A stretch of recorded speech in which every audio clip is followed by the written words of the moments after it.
De Kirchner, buenas noches, gracias por venir. No, gracias a vos. Estaba postergada esta. Estaba postergada. Bien, acá estamos. Bueno, es un buen momento porque parece que están pasando muchas cosas. Mencionaba recién en la apertura la nota con la revista Forbes, Sí. Que tituló El otro riesgo país, como que un factor de riesgo para todos estos que le han prestado tanto dinero a la Argentina sería la posibilidad de que volviera al poder Cristina Fernández de Kirchner o alguien del espacio. Pasé de ser la pesada herencia a ser el riesgo país. Sí. No sé si es bueno o es malo. No, la verdad que fue una nota un poco extraña porque no era tapa. Mirá cómo estoy vestido, venía de otra cosa y me habían pedido hacer una entrevista. Y yo vengo leyendo hace rato las notas sobre Argentina de la Forbes Estados Unidos. Y en realidad no lo retratan ahí, no lo ponen. Yo leí la nota, no lo ponen, pero yo empecé así. Dudo que pueda ser más duro con el gobierno actual que lo que es Forbes de Estados Unidos, o sea, la revista madre, que dijo que el gobierno de Macri es el Titanic. Y varias cosas por el estilo, analizando de una perspectiva norteamericana o de ese círculo de lectores y analistas, que era lo que estaba pasando acá. Y la verdad que tienen un diagnóstico lapidario con la política del gobierno, no andan con las pavadas que inventa Macri, de que la tormenta perfecta que le pasó, que la pesada herencia, que dicen, es un mal plan, mal aplicado, con muchos problemas de coordinación, echaron a dos presidentes del Banco Central, perdieron 35.000 millones de dólares de reservas, se endeudaron hasta acá y ya nadie les presta plata, van corriendo al fondo. Ahora, ¿eran lapidarios también con el gobierno de Cristina Kirchner? Sí, ¿por qué no? Pero es más natural. A mí sí. Es más natural porque se supone que hay ciertos sectores del establishment internacional que no le han gustado nunca a los gobiernos populares, ¿sí? Por razones ideológicas. Quiero no perder de vista lo anterior. ¿Hay un esfuerzo de ustedes por decir no sería tan grave si ganamos las elecciones el año que viene? Yo creo que hay una cuestión inicial que tiene que ver con una actitud de los empresarios, con una actitud de los inversores, que ven que este gobierno va muy mal, esa es la premisa, esto no funciona. Y todos están discutiendo por qué. ¿Qué es lo que pasó? ¿Qué pasó? ¿Que pasaron cosas? Dijo Macri. Las cosas, mi opinión, es la política económica de Macri. ¿Por qué creo que esto tampoco sorprende tanto? Porque me parece que hay una gran duda. Aplicaron un plan que yo lo digo ahí. Los empresarios nos pedían a nosotros. Con esto, subiendo la tasa de interés, bajando los salarios, iban a parar la inflación. Bueno, no. Porque lo hicieron y no. Bueno, ahí Macri diría, o un economista afín al gobierno diría, había un retraso, primero cambiario importante, después, digamos, cuando vino la primera devaluación, y en segundo lugar teníamos un lastre muy grande con el tema de los subsidios y el atraso de las tarifas. Te juro que no lo pueden decir. Estamos terminando el gobierno de Macri, según presupuesto, 300% de devaluación, 220 y pico por ciento de inflación. Es la inflación récord desde la hiperinflación de un gobierno que dijo, yo esto lo paro en 2 días. Sí. Macri dijo, es fácil luchar contra la inflación. Después dijo, no supimos calcular el efecto del arrastre que tenían las tarifas. Estuviste 12 años siendo opositor, diciéndonos cualquier cosa. Yo creo que no, que es un diagnóstico equivocado. Pero si uno tuviera que decir, ¿era sostenible las tarifas pisadas como estaban en el tiempo? Bueno, yo ahí lo planteo también. Cuando yo hice un aumento tarifario del gas, uno dice, bueno, pero eso... Sí, 2014 anuncio un aumento tarifario del gas. No sé si fue tapa de Clarín, pero por ahí anduvo, o de La Nación. Más Clarín esto sonaría. Rodrigazo. Y está bien, pero después, ¿desde cuándo el gobierno de Cristina Kirchner se regía por la tapa de Clarín? No tenía problema, importa. Digamos, pero hubo cautelares. Y hubo una oposición. Y hubo una oposición. Mirá, yo cité... Ahí porque pedí los recortes, ahora no lo tengo. Laura Alonso, Prat Gay, todos ellos diciendo, este aumento es impagable, van a fundir a todo el mundo, a las empresas y a los hogares. ¿Sabes de cuánto era el aumento? No. Tirate un número. 20%, 30%. 30%. Entonces, acá hay una falsedad ideológica, una también, mentira y una gran estafa. Pero María... Pero uno se puede preguntar si tenía sentido que kirchnerismo con su... No, pero quiero terminar la idea. Si tenía sentido que ustedes subsidiaran a la clase media y media alta metropolitana con las tarifas pisadas. Si fue una política que... No, yo estoy a favor de los subsidios. Pero estoy a favor de los subsidios, ¿de esos subsidios? Y de las tarifas razonables. Sí teníamos mucha dificultad cuando queríamos ajustar tarifas para hacerlas razonables. Entonces sí es una cuestión, me parece a mí... Bueno, y hubo 10 años de congelamiento. Pero a mí, no, tampoco, pero me parece que hubo un hostigamiento muy fuerte de medios, de oposición sobre nuestra política tarifaria y que ahora a uno le suena, ¿cómo decirlo? En criollo, falluto. Si vos estuviste todo el tiempo, cada vez que nosotros queríamos mover 5% una tarifa, diciendo que eso era impagable, ahora no vengas con un aumento del 2000% porque no le aumentó el gobierno anterior. Algo nos cierra. Pero fueron 10 años también, está bien. Aún pero ningún aumento pasaba. Y el déficit, porque el gobierno diría, tengo, o sea, todo más déficit que nosotros. Bueno, el primer año, entonces más déficit depende que cómo nosotros, se medía, pero ahora, digamos, el año que viene no va a tener más déficit. Con las medidas de ellos, más déficit, y ahora el año que viene probablemente con suerte llegan al mismo déficit que nosotros, nada más que antes el déficit venía de un gasto en hospitales, maestros, educación, todos los que le prometieron, porque estos vinieron, la tecnología, la salud, se llenaron la boca con cosas que no iban a hacer porque tenían que aplicar un plan que era incompatible. Entonces digo, una vez que ellos llegaron al gobierno y aplicaron ese programa, también endeudaron a la Argentina hasta acá y ahora todo lo que no gastan en hospitales lo están gastando en intereses la deuda que ellos tomaron. Con lo cual es incomprensible, es como vos me digas, te voy a arreglar un problema, entonces deja, yo te tengo que arreglar este vaso, te rompo todo esto, este vaso no te lo arreglo y ahora tengo el triple problema porque rompí esto. ¿Qué es lo que rompieron? No te lo dejo más ordenado, te voy a dejar menos déficit, te dejo más actualizadas las tarifas y te dejo un dólar que no está atrasado como lo recibí. Nada. Bueno, nada. 2019, fin de 2019, todo el mundo lo está diciendo. Lo sí, que va van a terminar con más pobreza. pero un espanto. Y además con una deuda enorme tomada por ellos mismos que va a haber que pagar los años siguientes sin poder acceder a los préstamos que ellos se lapidaron. Porque, pero volvamos al escenario del año que pero viene. Te digo algo porque me parece claro y me parece que lo puede entender cualquiera, aunque no me quiera, aunque no le guste lo que digo. Muchas veces se aplicó esto en la Argentina. Se endeudan como locos, con 30.000 excusas, y la guita se va por la fuga de capitales. Por eso no están ni en hospitales. 60.000 millones de dólares de fuga de capitales, récord total. Se la gastaron toda. Se la llevaron los sectores más pudientes porque los demás no llegan, y ni siquiera todos. A ver, entonces yo quiero decir, tomás 100.000 sí. palos y se te va en fuga de capitales la mayor parte. Bueno, la verdad que hiciste todo mal. Pero ningún aumento pasaba. Entonces, yo lo que quiero decir es que me parece con varias cosas. Por lo que vos me preguntabas de en qué andan los empresarios, qué están reflexionando, qué nos pueden venir a preguntar a nosotros. Primero, este gobierno es un fracaso. Y me parece que eso hay unanimidad.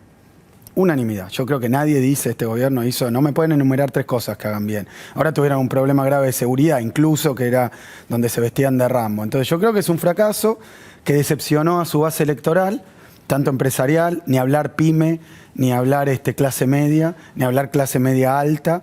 Bueno, ahí es donde está más fuerte, media y media alta, ¿no? Digamos, sí, pero no ha habido una deserción. Mira, Macri llega al gobierno con 60% de imagen positiva. Y no es que me quiera hacer un picnic o decirle acá a los que me escuchan en La Nación. Lo que digo es no les cumplió nada, mintió en todo, deliberadamente. Y deliberadamente, digo, está bien, él dijo, no voy a hacer devaluación, no va a haber tarifazo. Y entonces, está bien. No había trazo, entonces venía a hacer devaluación, no voy a hacer tarifazo, no había trazo tarifazo. Mintió para ganar las elecciones, le mintió a su base electoral, consiguió los votos, le dijo también, te voy a subir la jubilación, vos sos jubilada, te subo la jubilación. Vos tenés un derecho. Tuvo la reparación histórica, podría decir. No, pero no llegó ni un décimo y además le bajó la fórmula todo al universo. No, María, eso es mentira, era mentira, siempre fue mentira. Tuvieron un plan, el plan es recontra... Pero el plan era tener 40% de inflación y una mega devaluación. El plan estaba equivocado, es mal plan, es mal plan, iba a dar esto, sí, y lo veníamos advirtiendo. Yo de hecho le decía, ustedes van a hacer un tarifazo, pero está dicho 100 veces. Es lo que pasó, lamento decir porque para un economista decir, le pegué los pronósticos, debería ser un alegrón. No es un alegrón. Hicieron un desastre y pensaron que la inflación era producto de que había mucha emisión monetaria y mucho salario. Bajaron los salarios, bajaron la emisión monetaria, pusieron la tasa de interés, no paró la inflación. Conclusión, mintieron, pero además tienen un diagnóstico equivocado. Un minuto quiero decir esto. Está claro que si discutimos economía o que si, digamos, que en las elecciones y la discusión va por el lado de la economía, lo charlábamos el otro día con Federico Aurelio, digamos, Macri tiene muy poco para ofrecer en materia de resultado de economía para ir a las elecciones el año que viene. Del otro lado están los que creen que la corrupción es, y sobre todo en las bases de apoyo a Macri, creen que conviene sostener a Macri, sobre todo por lo que es la percepción de lo que fue en términos de corrupción el gobierno de Cristina Fernández de Kirchner. No lo sé, yo estaba viendo y creo que vos estás muy informada de conocer. La causa de los cuadernos es un disparate. ¿Pero por qué es un disparate? Es un disparate de las fotocopias de esas de los cuadernos. Cada empresario que declara algo es contradictorio con el de anterior.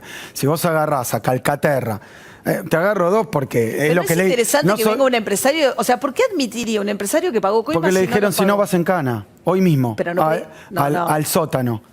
Y entonces digo, entonces sí, voy y cuento que pagué coimas. Pero además tienen que aportar pruebas, tienen un año, si no, no pueden.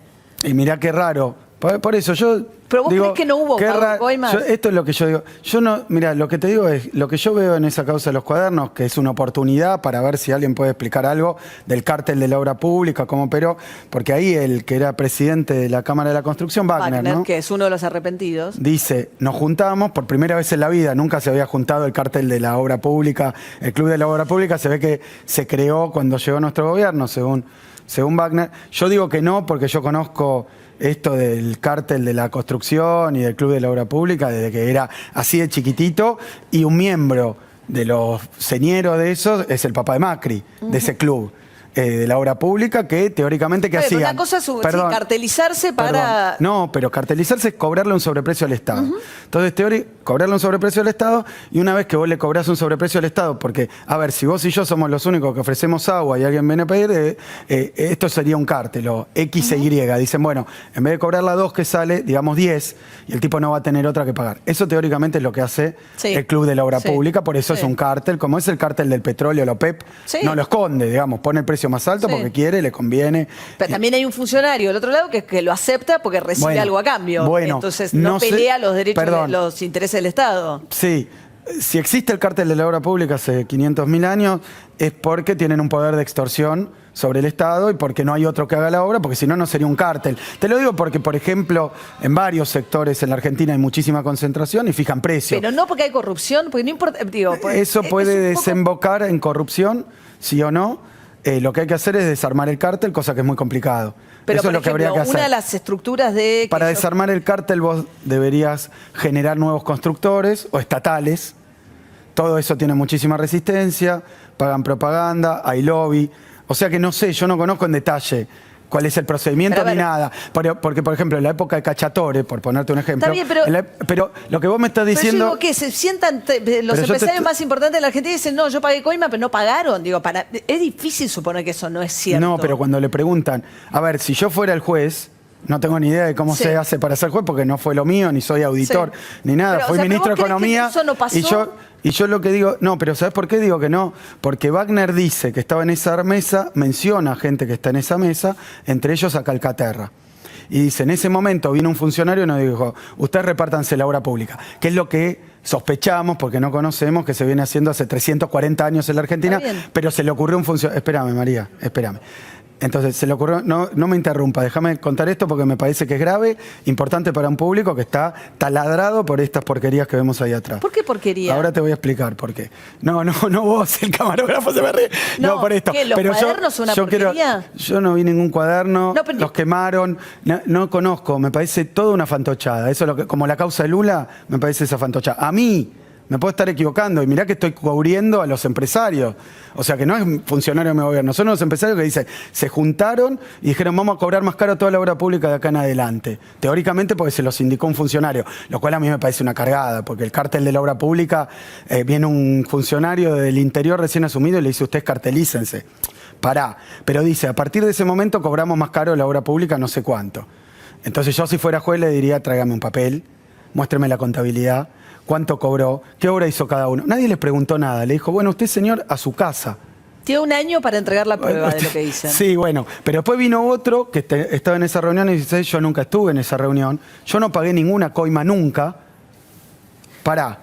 Vos decís, yo los careo, digamos, por ver muchas series yankees, te digo. Los junto a los dos y le digo a Calcaterra y a Wagner, bueno, ¿quién miente? ¿Pero vos realmente crees que no hubo corrupción? Yo no lo sé, no lo puedo aseverar, y menos con esto. Entonces, lo que yo te digo es, si hay corrupción en este gobierno actual, en el anterior, en cualquiera, si hay casos de corrupción, pues yo de este gobierno no tengo buenas opiniones, lo conoces. Pero yo diría, busquemos pruebas, mostrémoslo, que lo llame un juez imparcial, consiga esas pruebas y cuando consiga probarlo y condenarlo, que lo mande a la cárcel. Eso es lo que yo diría. Todo lo demás me parece uso político de la cuestión. Todo lo demás, ahora, ir cavando, buscando cosas y no encontrar nada 500 veces con todas las cámaras de televisión, que cuando van unos van todas las cámaras, cuando van otros no va nadie. O sea que hay un uso político de la justicia y de una parte... Perdón, hay jueces muy buenos en este país y muy honestos. Como hay políticos muy buenos y muy honestos, como hay medios y periodistas muy buenos y muy honestos, y hay de lo otro.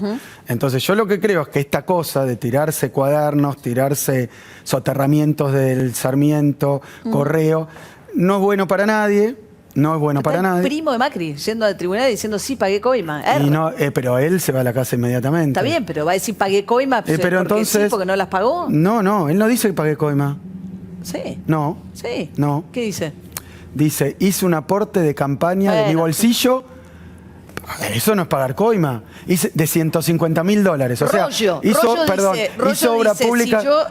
Rollo dijo. Pero María, vos no ves. Pero un minuto. Los subsidios funcionaban de una manera que, digo, era bastante oscuro el sistema de No, pero subsidios quiero que me al entiendas bien. transporte, ¿o No soy especialista en la causa de los cuadernos. Lo que te digo es que a mí me parece todo ¿No te parece verosímil? una truchada. Yo digo, ¿quién nos gobierna hoy? La antipolítica, los constructores del Estado, los contratistas. Eso nos gobierna hoy. Eso no nos va a salvar de estos problemas. De esos problemas nos tendría que salvar una justicia independiente, una justicia honesta. Y yo, cuando veo las encuestas, digo que en las encuestas dice que la gente desconfía más de la honestidad de la justicia que de los políticos. Ahora, estamos en un problemón, María. Entonces, está bien, pero, yo digo, a ver, que vos me tires todas las causas de corrupción ahora y me preguntes, pero vos, ¿qué opinas? No importa ni tres bledos. Yo lo que te digo, a mí me parece que no es importante. Me parece que tendríamos que estar seguros de que si hay un tipo corrupto, de que si hay una persona que cometió un acto de corrupción, como hay y tiene que estar condenado, tiene que ir, poder defenderse, presentar pruebas, la justicia tiene que actuar rápido y resolverlo. Porque si no, vamos a estar todos bajo un manto de sospecha, los periodistas también, todos, porque todos hablan de vos. Ahora, cerrando la idea original, porque después vamos. El tema de estas, ¿Qué le decimos? Claro, estas señales. No, bueno, después escribió Ale Berkovich que habías tenido unas reuniones con inversores Wall Street, ¿es cierto? Sí. Que son fondos de inversión de Wall Street que vienen Nunca a preguntar dejamos de tener yo y mi equipo contactos con la gente que conocemos de la época del ministerio y de antes. O sea que no es que hubo un aluvión, aunque hay mucha inquietud porque viene un año electoral y porque a Macri le va muy mal y porque las encuestas dicen que le va a costar lo que parecía asegurado. ¿Y qué quieren saber? Si ustedes romperían el acuerdo con el Fondo Monetario Internacional, ¿cuál es la pregunta? Yo creo que hay una primera pregunta sobre el diagnóstico que me parece que es sincera, como ¿qué salió mal? Porque al final vino este tipo y aplicó el paquete que le pedían en cierta medida y estamos acá donde estamos. ¿Qué salió mal? ¿Es torpeza? ¿Es que Macri, te preguntan, es que Macri hace negocios personales por encima de las cuestiones de gobierno? Porque todos los días te encontrás con estos negocios del grupo de Macri que dejan los aviones, después hablamos pero tema, son de ellos. Ahora después hablamos de ese tema. Pero... No, pero no importa, te digo porque digo, me parece que... Me preguntan, sí. Vos me preguntaste que me preguntan. No es una crítica. No, y sobre el Fondo Monetario, ¿qué preguntan? No, la pregunta es qué harías con esa deuda del Fondo Monetario. Yo le digo, mira, la respuesta es... Primera cuestión, Argentina a fin de 2019 todavía es una incógnita en qué situación va a estar. Porque a ver, estos días inesperadamente se les escapó de nuevo el dólar. Y ahora volvió a bajar un poco, ¿no? Sí, pero se les escapó. Aunque suba y baje no es buena noticia porque lo que querían dar es estabilidad macroeconómica, no la están dando, hay incertidumbre, se va a precio. Volvamos. Entonces, ¿qué hacer con el acuerdo con el fondo? Lo que yo digo es el acuerdo con el fondo es muy mal acuerdo, que además condiciona aplicar un horrible plan. Romper con el fondo, Argentina ni siquiera en el 2001, cuando tuvo el default más grande de la historia de la humanidad, que generaron estas mismas políticas, llevadas adelante por Cavallo, que dice que estas son sus políticas. ¿Qué hacer con Cuando pasó eso, no se dejó de pagar la deuda con el fondo. ¿Por qué? Porque el fondo... Bueno, el país entró en default. Pero al fondo se le pagó siempre. Al fondo se le pagó, pero está bien. Se dejó de pagar a los privados. Sí. Y porque el fondo te bajó el pulgar por 1.700 millones de dólares que no dio el fondo en un desembolso, porque no le gustó el plan que ellos mismos habían hecho con el ministro que ellos pedían. Pero a la luz soltó del la mano a la 2001, Argentina. ¿tendría sentido o ir a un default o ir a una ruptura del acuerdo con el fondo? Nadie quiere ir a un default. Un default es algo espantoso, lo pagan los sectores más vulnerables porque el resto está puesto con plata en los paraísos, la gente Macri la tiene afuera. O sea que no, eso no es no son los que sufren estas cosas. Pero las pymes, los laburantes, bueno, vos sabés lo que fue el desastre con el fondo? de 2001. Yo creo que lo que condiciona el Fondo Monetario, que incluso se conoció una entrevista que hizo el Fondo Monetario con Massa, creo, porque yo lo oía a Massa diciendo esto, donde le dijeron que esto era un plan de estabilización, no de crecimiento.